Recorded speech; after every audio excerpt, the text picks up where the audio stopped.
Paddington, the bear, the marmalade making bear. There's no way he's going to survive in New York City. They're going to gun him down. Welcome back to What the Heck with Matt Bellassai, a podcast about what the heck is going on, what the heck is happening, and all the things that make me say, what the heck? We made it. We've entered, week 7 of Pride Month, and I'm tired. I'm tired of all of these gay activities. I went to a pride party this past weekend, and I was doing things that I should not be doing as a ripe old 35-year-old. My body is not built for some of these activities. A jello shot? A jello shot is not for someone who's in the double digits. A jello... For 9-year-olds exclusively. Honestly, yeah. I think the only people who should be getting drunk off of jello shots are like toddlers. They were good, though. They were so strong. They kept being like, no, there's only like 1 shot per jello shot. And I was like, you got the math wrong. Gay people can't do math. You're putting gay people in charge of making drinks for everybody, and you're expecting me not to walk out there stumbling back and forth? No, I was fighting for my life off those jello shots. They were pretty looking. It looked like a little rainbow. I'll throw up a picture on the television of the jello shot that I took. One of many, I will say. When I tell you I got back to my apartment and ordered what can only be described as a illegal amount of Burger King to be delivered to my apartment, folks, you have truly never sunk as low as I have. Because they had, guess what? Buy one, get one free Whopper offer on hand. Did I get 2 Whoppers? You better believe it. Did those things last the night? Not at all. There's no way that you can eat 2 Whoppers and then look people in the face the next day. There's no walk of shame worse than having eaten 2 Whoppers. 2 Burger King Whoppers? You eat 2 Burger King Whoppers in one night on your couch in your underwear, and then you try looking people in the face the next day. You can't do it. I'm stronger than everybody else. So yeah, I ripped a bunch of jello shots, drank. We went to some bars. It was too crowded. Everybody is trying to go to the same 3 bars. They're super crowded. Everybody's fighting for their life just to get to the front of the line to order from the bartender. Of course, the bartender is like a burlesque go-go dancer. And I'm trusting this man to make a drink for me. And he's like, do you want a double? Of course I want a double. I've been waiting in line for 30 minutes. I may never come back. And that's how they get you. And then before you know it, you're laying prone on the sidewalk because you've fallen violently off your city bike. No, I made it home. I got my Burger King, and it was incredibly shameful. I think there's surely a Bible verse about how I'm going to hell because of the Burger King stuff and not the gay stuff. Listen, I'm going to need Burger King to step their game up. R-E me, because I've been putting in the work for Burger King. I've been putting my reputation on the line for Burger King for, over a decade. And they've shown me nary a sesame seed of attention. I was going to bat for Burger King when no one else was. I do love that Burger King has this whole new campaign that they're trying where it's basically like, hey, remember when you used to fucking hate us? Remember when we were disgusting? And I was like, I was there for you then. And you're not even going to pay me any attention, Burger King? They should be sponsoring this podcast, first of all. Step 1. Step 2, they should send me more stuff. Make me king for a day. They used to have that king, that was in the commercials. And apparently everybody hated him so much that they were like, we killed him. We took the king out back. We shot the king. And now we are good again. That's their whole branding at this point. And it's like, Burger King, I was there for you. There used to be a 24/7 Burger King outside of that was like the closest fast food place when I was in college. And so that's where I always went. It's like, it's kind of like that thing of like, what happens to babies when they have, it's like imprinting on babies. Because I was imprinted on during college by the king, by the 24-hour Burger King. They used to have a bouncer at the Burger King. That's how lit it was at the 24/7 Burger King near my college. And I was putting in the hours. That was the era when they had a triple Whopper, and I was getting I got a triple Whopper once. You only make that mistake once. The triple Whopper should be outlawed if it wasn't. I mean, the guy who made Super Size Me should have focused on one thing and one thing only, and that's the triple Whopper. Remember when they were like, he kind of made that all up. That movie was revolutionary. Super Size Me. Remember Super Size Me, where the guy was like, hey, I'm going to eat nothing but McDonald's for 30 days and then see what happens to my body. And then all of the doctors were like, I mean, yeah, you're dying. And then it turns out he was like a severe like addict or something. Or it was like he basically like cut out a bunch of substances that he had been taking. So his body was revolting for a number of reasons, not just because he was eating McDonald's. Freudian slip. See, my brain wants Burger King. I'm just saying I've been doing the work to support Burger King for years, and they're showing me no love. The king should be right here in this apartment on his knees, kneeling to me. But yeah, I got 2 Whoppers. I only ate one. I was like, I'm going to save the other one. Then like 20 minutes passed and I was like, well, it's right here. It's right here. And I kind of want one bite. I'll take one bite out of the second one. That's how it gets you. That's how it gets you. And then before you know it, you're taking the last bite. Shamefully, tears running down my face. But that was also the night that the Knicks won. So I was a celebratory Whopper. Right. You watched the game? I like had it on TV. I was so hungover I could barely keep my eyes open. I was so hungover. My brain hurt. You know when you're hungover and your brain hurts? Yeah. So here's the thing is like I haven't really been drinking. I mean, some people think that I like became sober. All power to the people who are sober. I've been drinking. I've been drinking in the words of Beyonce. And but I mean like I just like haven't really drank that much over the last like 5 years. Like I feel like since COVID. Because I was sort of like, I cannot be drinking just by myself in my apartment during quarantine. And then, you know, weed entered the picture and I was like, I can do this and not be hungover. I would say recently it feels like I've been kind of I've been imbibing in more spirits. And it's been going well, except for Pride Night, where I was violently hungover. Yeah, no. I mean, I will say the next morning I felt great because by then I'd been through the worst of the hangover. The one thing I don't like is like, I don't know what I'm allowed to take Tylenol. I don't know the difference between Tylenol and ibuprofen. They're coming in all types of genders. There's different jingles that people have to learn. Like one of them is for pain above the neck and one of them is for below. I don't know. I need some type of Mucinex creature to tell me what I need. That's you got to give it up to the Mucinex guy. Gay icon, honestly. Queer icon. Yeah. The Mucinex monster? Yeah. Nobody's doing it like him. Also, I woke up in the morning and the bartender from the bar, I'd followed him on Instagram because he was hot. And he had Instagram called me thrice. What? But he didn't follow me. So I was like, oh, so you were lurking on my profile and then you didn't hit the follow button, but you Instagram called me 3 times? What? So I messaged him. I was like, hey, so what the fuck was that? And he wrote back and was like, I honestly have no idea. And then he still didn't follow me. Wow. And I was like, okay, so I hope your go-go career never takes off, actually. No, he's not obligated to follow me. But really, it's like, what is the point? Who is using the Instagram phone call feature? I don't know who is making phone calls on Instagram, but it will not be me. I've received them before, and I've never answered, and I never will, unless someone really good calls me. Anyway, it's also getting too hot outside. It's starting to get too hot. And I'm uncomfortable. And I'll tell you one thing. If the air is not going to be conditioned, do not invite me. I will not be attending. You should say it in the party full. Tell me what temperature the room will be at.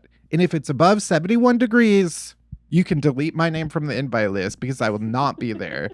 Some people are playing fast and loose with that temperature setting on the air conditioning. It's too hot. And I will not fucking fight with people who say, oh, it's too, yeah, I don't want to be cold. No, we've settled this debate once and for all. The second they invented coats, okay, you lost the argument. Buy a jacket, buy a cardigan, bring it with you. If you're one of those people, oh, I'm always fucking cold. I don't give a shit, okay? Some of us are walking around with sweat under our tits, and it's too much. It is too much, and I'm sweating my dick off in a very uncomfortable way. Do you know what type of chafing occurs on a person with my thigh girth? But no, it's getting too hot. It's already the beginning, and it's getting too hot, and people are playing fast and loose with that thermostat in a way that I can't support. Not to be crass, this is a family-friendly podcast, but the thermostat should, the perfect temperature, we have to say it, 69 degrees Fahrenheit. What the heck is going on this week? Have you seen this? Scottish people are sort of invading Boston in a way that I personally find delightful and hilarious. I could not imagine. I mean, I guess there is like a pretty strong Irish contingent in Boston. But in the same way, I feel like in the same way, Boston Irish people are kind of like Long Island Italians, I feel, in the same way that like, you're not Italian. Like you have created your own culture. You're barely Irish. But anyway, the real Scottish people have been shown up into Boston for the World Cup, and there's just a lot of hilarious content. They're walking around with kilts, just through the forest, Braveheart style. My favorite video that I've seen is people in kilts going down the iconic Boston Cop Slide. For the unaware, of course, the Boston Cop Slide is, I don't know, I would say the eighth wonder of the world. I would say it is sort of like a historic landmark. I would say it is possibly greater than the White House at this point. Like, people need to be making pilgrimages to the Boston Cop Slide. We just need to play the video. I need to pull up the OG Boston Cop Slide video. It is... Oh, I was like, oh my God, my phone is ringing. No, you were pressing a button on the keyboard. I thought I FaceTimed someone. That's a nightmare. I did think one time, and this is kind of the first time I'm publicly admitting this. There was one time where I was like getting into the shower, dick out, balls out, and I had my phone in my hand, and I looked down and I had FaceTimed someone I worked with. And I hung up right away. Didn't acknowledge them. They called back just a phone call, and I answered. I think they had tried to FaceTime me and I accidentally answered it. But we never talked about it. We never acknowledged it. I don't know if they saw anything. I don't know if it was like if I had answered and caught it right away. But yeah, for all I know, that person saw my giblets, and I have no idea. You should have to do two-factor authentication to answer a FaceTime call. What was it? Oh, the Boston Cop Slide I need to find. Boston Cop. Boston police officer catapults off playground slide. A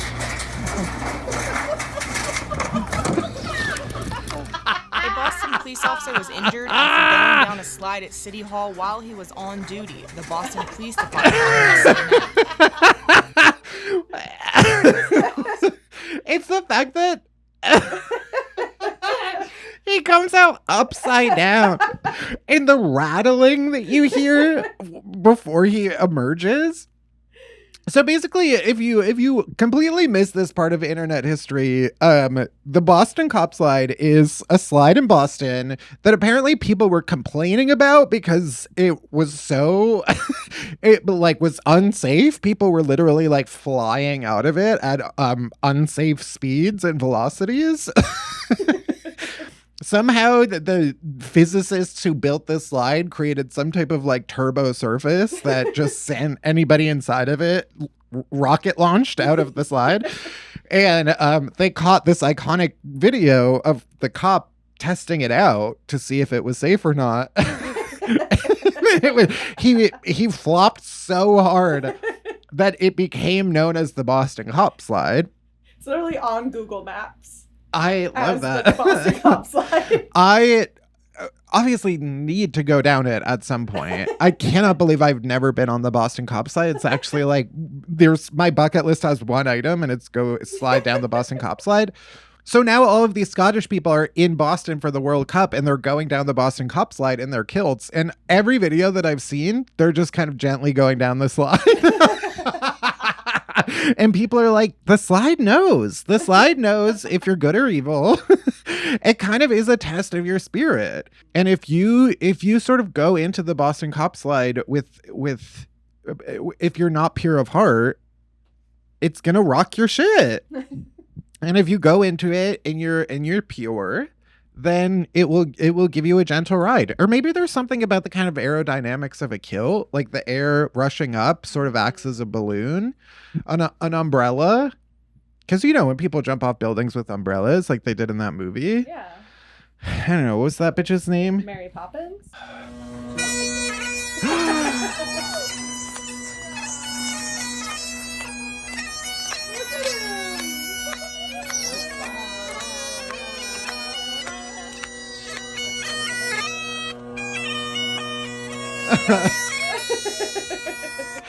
So do they just kind of bring their bagpipes everywhere? Or like, do Scottish people learn to play the bagpipes like we learn to play the recorder? Ooh. Do you get like a little rental bagpipe when you're in like 3rd grade?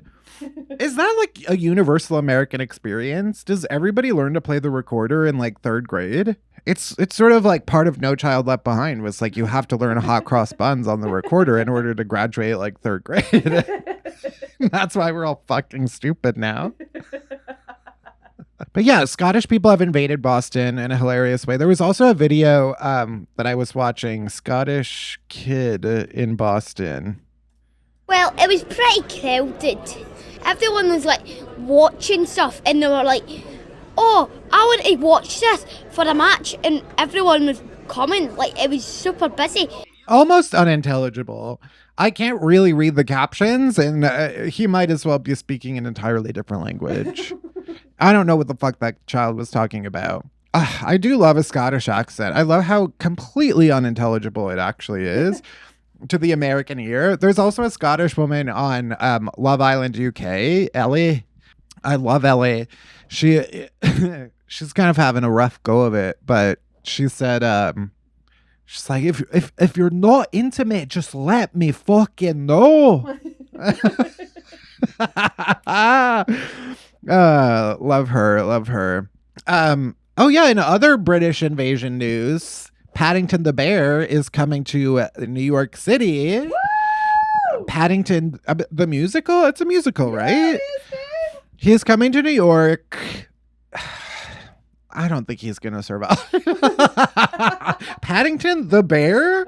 The marmalade making bear? There's no way he's going to survive in New York City. They're going to gun him down. Paddington, you're going to need armed guards everywhere you go. They're going to have to transport Paddington around in one of those bank vault cars. Because that bear is not safe. I'm going to be the one to do it.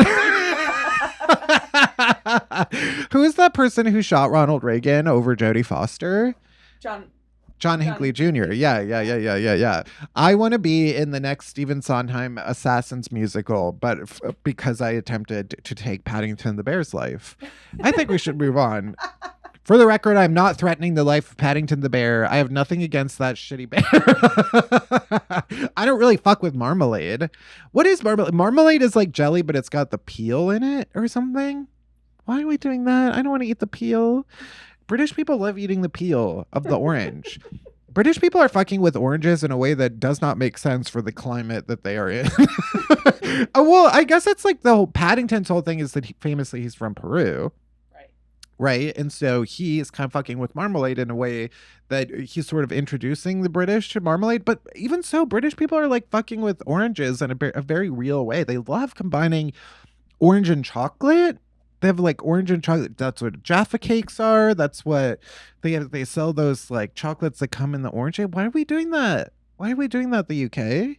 I don't get it. It's fucking Paddington the Bear's fault. I should have taken that bear out when I had the chance.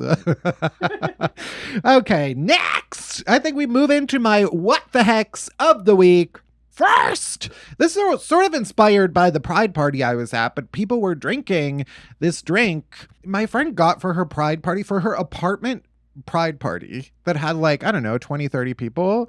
She hired, you can hire like a college student basically to be a bartender, which I thought was such a boss move, but also like kind of hilarious that this like 21-year-old, clearly non-binary person, they did not like when I called them the they them tender. I didn't say it to their face. But people were having what has been dubbed by multiple publications already, the drink of the summer, called, have you heard of this? The Hugo Spritz. Who the fuck is Hugo? I don't know him. Why are we calling it that? Okay, let me look it up because, yeah, several publications are calling the drink of the summer the Hugo Spritz. What is a spritz? Is something that's got like Prosecco in it, right? It's basically like an alcohol and then Prosecco and then like sparkling water, so or seltzer or soda. But a Hugo Spritz, instead of an Aperol, a Hugo Spritz, let's just look up the recipe, is a light, floral, and highly refreshing Italian aperitif. It has Prosecco, club soda, fresh mint, citrus, ice, and its defining liqueur is an elderflower liqueur or cordial, like Saint Germain. Heard of her? I've heard of Saint Germain. Don't know what it is. I don't know who's elderflower. That's some Harry Potter shit. Get that fucking shit out of my drink. It was fine. I don't really know. Why are we putting flowers and stuff? I don't want to disparage any culture that may be doing this kind of historically. I do think it's probably less prevalent in like American cuisine. Certainly, we don't like. I feel like Middle Eastern cuisine often has like rose water and rose flavored stuff. The Middle Eastern restaurant that I order from, it's Middle Eastern, is it not? They have this rice pudding that I love, and it's got rose water. It's like I don't know if it's Irani, like it's some type of. No, I don't want to look it up. It's got rice pudding. The rice pudding's got rose water in it, and I do like it. Okay, and then I bought rose water because I thought I was gonna make my own rice pudding, and then I got sad because I was like, this is what a 90-year-old woman would do. I can't be making my own rice pudding. I think that's a step too far. I think it's like, make rice pudding. Here, we're going to take you out back and end it all, get you into a retirement home. I would join a retirement community of 35-year-olds. Yeah. And I'm seconds away from being involuntarily committed to one of them. The way that, yeah, I do kind of fuck with rice pudding. It's good. You don't even have to like chew. You just kind of suck on it. I love rice pudding. And the place I get it from always puts like a landing strip of cinnamon on it. Love that shit. I'd lick it right up. Anyway, next, I've been seeing a lot of videos of parents fighting each other at children's events, and it's really making me wonder what kind of suburban straight culture I'm missing out on.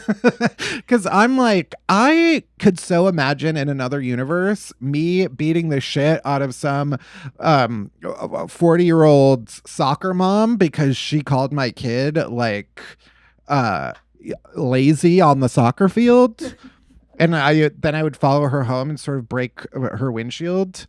I'm not going to do that, okay? Because that's not the community that I'm a part of. But it does kind of make me wonder what I'm missing out on. Maybe it was more towards like when the school year was wrapping up. But like, yeah, people were kind of beating the shit out of one another at their children's recitals over like seating arrangements and shit.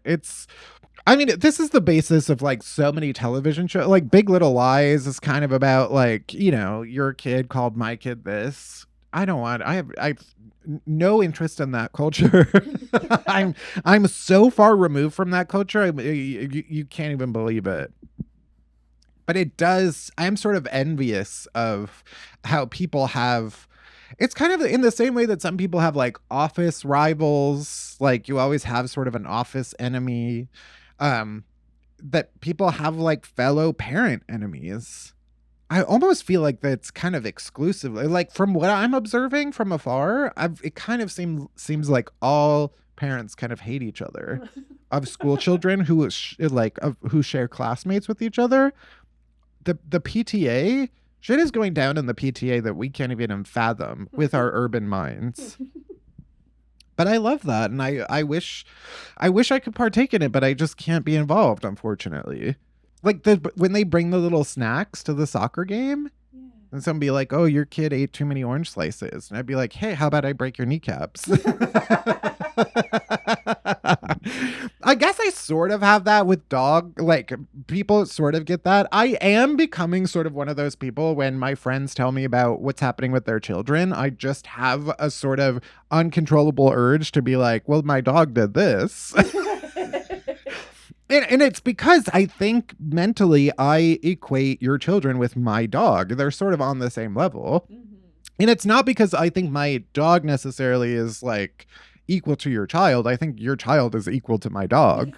People in New York, especially, like people are fighting over dogs. I think someone got like shot at a dog park a couple years ago. Someone stabbed someone else's dog. Oh, and yes. Park, it was pretty awful. Yeah. That's why I don't really fuck with the public dog parks in that way. Truffles will go to daycare where you have to pass like a screening to get in. But yeah, a lot of people are letting their dogs run up on Truffles, and I'm like, okay, well if she fucking goes off on him, it's not my fault. Next. A lot of people are shaving their bush in a way that I did not find acceptable. I thought we had established that Bush was in. Okay, Bush is back. I mean, so here's the thing. I don't really know what's happening in heterosexual culture. That's sort of none of my business. That's like I said, it's like, I don't know what trends are happening. I'm not watching any material that involves cisgendered women in any way, shape, or form. Get that off my TV. I'm not watching that. Tyra Banks. Tyra Banks. We have to talk about Tyra Banks also. Yeah. Detour, because one of the most iconic people of all time. I mean, just she'll just open her mouth and some of the most iconic lines will fall out. The way that she said on her TV show, "Get that faggot off my TV. I'm not watching that." She just said that, and then they broadcast it. I don't even think it was live. She's been in the news for a couple of reasons recently. One is that there was that America's Next Top Model documentary on Netflix, I think. And she eventually agreed to sit for an interview. And I guess she sat for like a 3-hour interview and they only used like a small portion of it, which is like, yeah, that's how documentaries work, babe. Do you think they're going to just broadcast your 3-hour interview? No, they're going to pick and choose what parts. I guess she's like suing them for defamation because she's claiming that they only use the parts that kind of made her look bad. It's like, unfortunately, I do believe that we all saw America's Next Top Model, and so it's kind of hard to refute the evidence. I mean, I love that she's kind of taking this tactic, but the other reason I've gone through so much, we're doing the weave. Tyra Banks, the other reason Tyra Banks is in the news, or not in the news, it's like she wrote a novel like 20 years ago that has resurfaced, and people on TikTok are like, oh my God, did we all know that Tyra Banks wrote a full-blown, like, is it like a dystopia? What is the plot? Sci-fi fantasy. Can I look up the plot of Model Land by Tyra Banks. Model Land is a 2011 young adult fantasy novel by Tyra, co-written, obviously. by Michael Sora about an awkward girl named Tookie de la Creme. Oh no, I'm already, I can't. I've only read the name of the main character and I'm already having the best time. Who is transported to the magical, exclusive world of Modelland, a modeling school where she and other unlikely girls must compete to become Intoxibellas? What? The book blends elements of fashion, fantasy, and dystopian fiction, exploring themes of self-esteem, friendship, and courage. Okay, so the first What the Heck book club pick is going to have to be Modelland by Tyra Banks. I think maybe I will try to read it before next episode and we can fully unpack it. We also, I think, have moved on too quickly from the hot ice cream thing. Like, what was she thinking? And everybody was like, oh, so it's like a creme anglaise, like it's like a custard sauce, but you just don't put it into an ice cream maker. And she's like, no, no. You don't understand. It's something different. It's hot ice cream. And everyone's like, so you just melted ice cream and then you kind of heated it up? No. It's something else. And then she wonders why they taped for 3 hours and only used a part of it. Baby girl, it's because you have lost the plot. And you've planted it somewhere in Modelland. Anyway, yeah, I guess I do have to read that book now, unfortunately. This was all just a tangent from shaving your bush. How did I get there? How did I get to shaving your bush? I don't know how I got there, but yeah, I feel like people are shaving their bushes in a very despicable way. Let it out.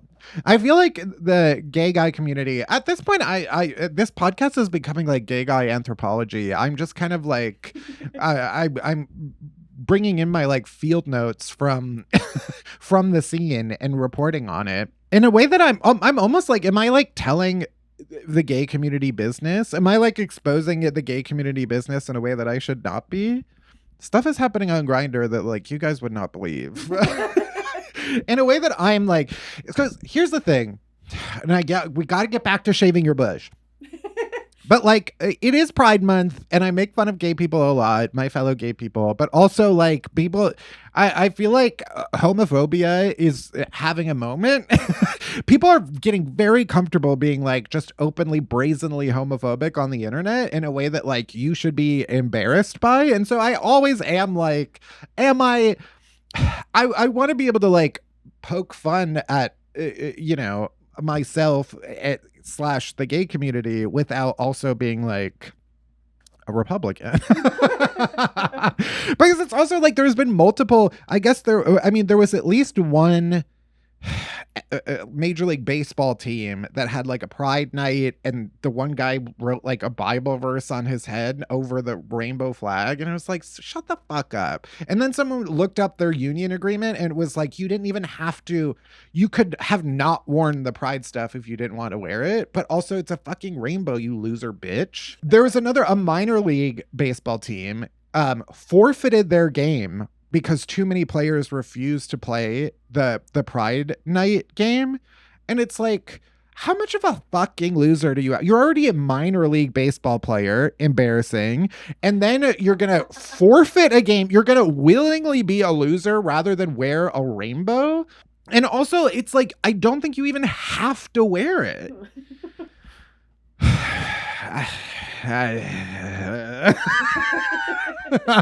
I mean, like, this could be a whole episode of just me going off on people who are too stupid. And to think I was just talking about baseball player asses. There's a couple of them. There's one guy whose name I don't know because I don't know any baseball players' names since Sammy Sosa. But he attended a Pride Night, and I think he specifically wore pants that were so thin that you could see almost the veins. And that's how you do allyship.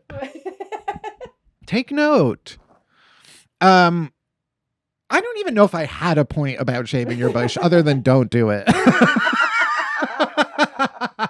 I think the reason I wanted to bring up shaving your bush is because, yeah, sure. Am I doing some hedge work down there? Sure. Am I using a little, taking the weed whacker every now and again? Yeah. Am I cutting stuff that should not be cut? You better believe it. I don't know. They're trying to act like they've invented stuff that can make you not cut your ball sack. And guess what, folks? It's going to happen every time. Every time you're going to cut your ball sack. And here's the other thing. I don't know what I'm allowed and not allowed to use Nair on. Yeah, there's pretty clear warning labels on every Nair product to not put it anywhere near your genitals. But then some of them are like for intimate areas, it says. I think that's for like a woman's inner thigh. Because here's the thing. I know like women, there's like Nair for women or, Nair for people with vages. And I'm still kind of not totally sure where all of the parts are. I'm sure I can tell you with 100% confidence right now, I don't know what parts of a vagina hair grows on. I don't want to know. I remember I got into an argument. I did a stand-up show in Portland and I was talking about, I had a joke about when Truffles got her period. And I was like, I don't know about that. I won't have to know about that unless I buy a girl at some point. And adopt a baby. I'm not going to human traffic a girl. And this woman in Portland was like, she was like, you should know this. And I'm like, I don't have to know about a woman's genitals. And in fact, I think it's better if I don't. Unless I'm on like a deserted island after a plane crash with with a woman and I have to do like an emergency vagilectomy on her. I don't have to know about that. I don't have to know about it. If one day I, accidentally get pregnant and have a girl, then I'll learn about it then. But until then, I'm not fucking with it. Truffles had her uterus ripped out. Okay. So I don't even have to know about that anymore. The other thing is like, I don't get why does everything get so itchy after you shave it?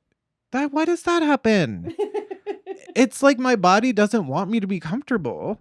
It's like my body is giving me a warning sign that's like, see what happens when you take this. We have this hair for a reason. And if you take it away, we're going to make it itchy as fuck.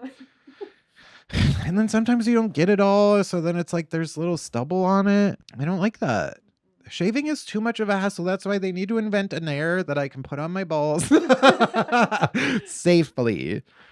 Yeah, I've tried to look into the science of Nair and it just, I can't. I don't know what a capillary is, if that's even the word. They're like, yeah, it goes in and it literally just burns it off. I'm always afraid that I'm going to like accidentally chemically castrate myself. I'm going to go full Alan Turing with it.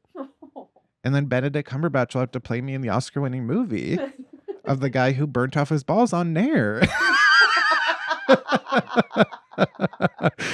Anyway, next. I have reached my limit on the amount of talk that I hear about cortisol levels.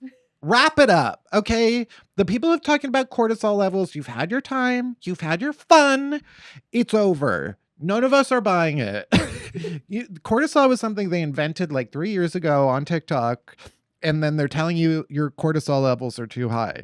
Do you get stuff like this? No. Have you ever heard the word cortisol? Yeah. I know cortisone cream that I rub on stuff. But cortisol levels, I don't even really know what it is. And people are like, or if you eat too close to bed, if you watch TikTok before bed, it's just all the stuff that you do normally. If you smoke, if you drink, it raises your cortisol levels. And then it crashes. If you wake up and then they're blaming everything on high cortisol levels. If you wake up to pee in the middle of the night, it's because you have high cortisol. If you feel your eye twitch every now and again, it's because you have high cortisol. Okay, so everything is high cortisol, and now I have to buy some supplement in order to fix it? You made this up. You made this up. It's not real, and everyone needs to pack it in. We're done. We're moving on from cortisol levels. Thank you. Next, we got to call into the What the Heck hotline. The What the Heck hotline, of course, the number that any of you can call to leave your What the Heck of the week.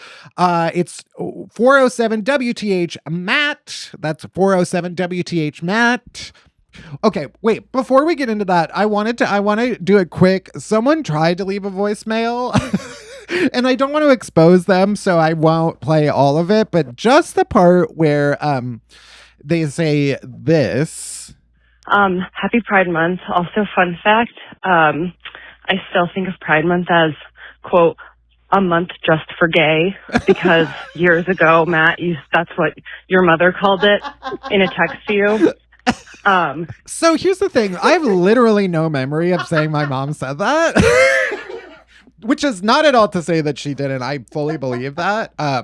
But yeah, my mom does have a very sort of like first graders knowledge of pride. She texted me, I almost forgot to say happy Pride Month, which is very nice. Yeah. But also I just love that she was like, oh yes. It's like she was like in the same way that like Father's Day, you text your father. She was like, oh, right, I have to text my gay son. But yeah, a month for gay, for sure. Okay, then we have a call that I'm told is a follow-up to last week's episode. Hey, Matt. Fellow hater of High Rocks here. I think that shit is dumb. Mm-hmm. And for Instagram, I was just listening to your segment, and I need you to know that High Rocks stands for Hybrid Rock Star. I'm not kidding. That's what it stands for. What? So now you know. You don't have to play this call. I just needed to make sure that you know that's how lame that shit is. Okay. Love you. Bye. Thank you so much. Thank you for telling me that. I think you're lying and making that up, but why? It's really a hybrid rock star. Yeah. If you are listening to this episode, and this is your first episode, I was bitching last week about High Rocks being this new fitness phenomenon that I'm seeing people post about, which is apparently a hybrid athletic event where people are doing something like 8 different activities and races. It's field day. It's field day from when you were a kid. But everyone is grown up now and thinks they're taking it seriously. And it's a joke. Hybrid rock star? I remember, I don't think it was in the episode, but it was invented by like 2 German guys. I don't like that. I don't like that whatsoever. What are they training for? Anytime German people start to amass everybody and train them for stuff, we need to be sending in the United Nations. I'm pretty sure this is what NATO is for. NATO, if you're listening, you need to nuke High Rocks. Next, what the heck is going on with those virtual reality glasses that they keep trying to push on us? We don't want it. There's like 20 people in San Francisco who these are for, and the rest of us are just having to suffer through it. It's the same with AI. It's only like 20 people in San Francisco who actually want that shit, and the rest of us are just being rolled over. And there's something truly sinister that I almost have nothing funny to say about those glasses, because I think it's like kind of diabolical that people are just walking around with 24/7 surveillance cameras on their faces, and we're just supposed to be okay with that? No, get those things off your face. You're embarrassing yourself. I don't want to say brand names because I don't want to get taken out. These places have resources. But there's one that a certain social media network has released. There's another one that some like tech company just released this past week that are even uglier. And I'm like, why would you even release one when there's already a better looking one on the market? So why are you even bothering to jump in on this? But the other thing is like, it's sinister that these people are walking around with cameras on their faces and recording things that you don't know are being recorded. The only person I've seen use and post from those glasses was this gay guy in Connecticut who got basically bullied off the internet. Not because of the glasses, unrelated personality disorder. But the glasses didn't help. And it was like, of course, that's the user for this. There was this gay guy in Connecticut who went viral because he was in a beef with his SoulCycle instructor. He had beef with the SoulCycle instructor over like scheduling, and he kept videotaping himself going into SoulCycle. He kept going to this class even though he was fully having an online feud with the instructor and like trying to get her fired basically. And he'd be like, "Hey, sorry about the videos." And then he would finish class and go be like, "This bitch just like fucking shit up." And then everybody found out he was like a terrible person. And it's like, yeah, that's exactly who has those glasses. They're terrible people. And he really milked his 15 seconds and 15 seconds. That's all I'm giving him. But yeah, fuck those glasses. Fuck anybody who wears those glasses. You look stupid. You are stupid. And I think they should be illegal. And finally, stop showing TikToks to monkeys at the zoo. This is something I'm very passionate about. I'm considering taking it to PETA. But people are posting videos that I'm seeing of themselves showing, they go up to the monkey enclosure at the zoo, the gorilla enclosure, the orangutan enclosure, and they show, do you see these videos? No. And they'll sit next to the glass, and the orangutan will sit next to the glass, and then they'll show it TikTok, and then the orangutan will go like this. He swipes his finger in the air to say, okay, go to the next one. And I'm like, they are free. They are free from the torture of social media. Why are we introducing mental illness to orangutans at the zoo? There literally was a gorilla at the Lincoln Park Zoo who became depressed, I think because people were showing them photos, and they like had to make people stop because he became actually depressed. It was really sad. Stop teaching. It's like, what was that one gorilla that they taught like English? That one gorilla, I feel like Jane, what's her name? Jane Goodall. She was teaching all those monkeys how to speak or whatever. And the one gorilla was like, I'm fucked up. He was doing sign language being like, why did you teach me this language? Wasn't it Coco the monkey? Coco the gorilla was like, I think at one point he was like, but he and Jane, I don't know, they had a good thing going between them. I sort of like, I want their love. Someone let me be their Coco. I want someone be the Jane Goodall to my Coco. The one thing I do support is doing sleight of hand magic tricks to the monkeys at the zoo. That shit I do like. You like hide a quarter behind your ear and they lose their shit. Love that. That's great. Teach the monkeys to think you're a wizard. Don't show the monkeys dance trends on TikTok because you're giving them depression. And I'm using monkey, ape, orangutan. I'm using this kind of as a catch-all term. I think it's mostly gorillas and orangutans, which are the smarter ones. A gorilla is a gorilla, an orangutan, an ape. Yeah.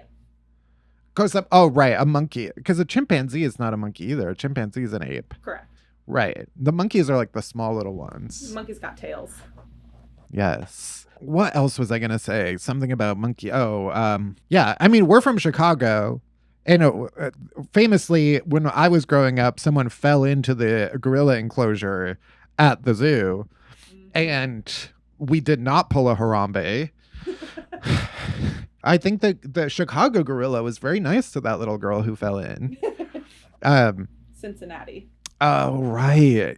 They were doing crazy. The Cincinnati Zoo had a moment for a second because they had Harambe, R.I.P., and then they had Fiona, that fucking hippopotamus who I hate. I don't like Fiona because when I came out with my book, I went to the Cincinnati Book Fair for a promotional event, and Fiona also had a children's book out, and her line was longer than mine, even though she wasn't even fucking there, and she didn't even write that fucking book. Anyway.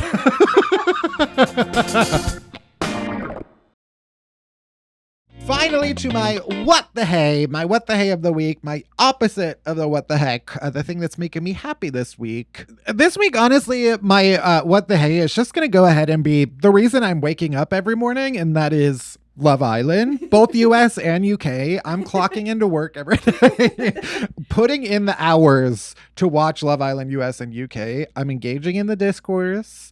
I'm loving every second of it. It truly is this beautiful formula that they have. I love that it is the gentlest form of torture that we're allowed to do on hot people. I think hot people should be tortured a little bit.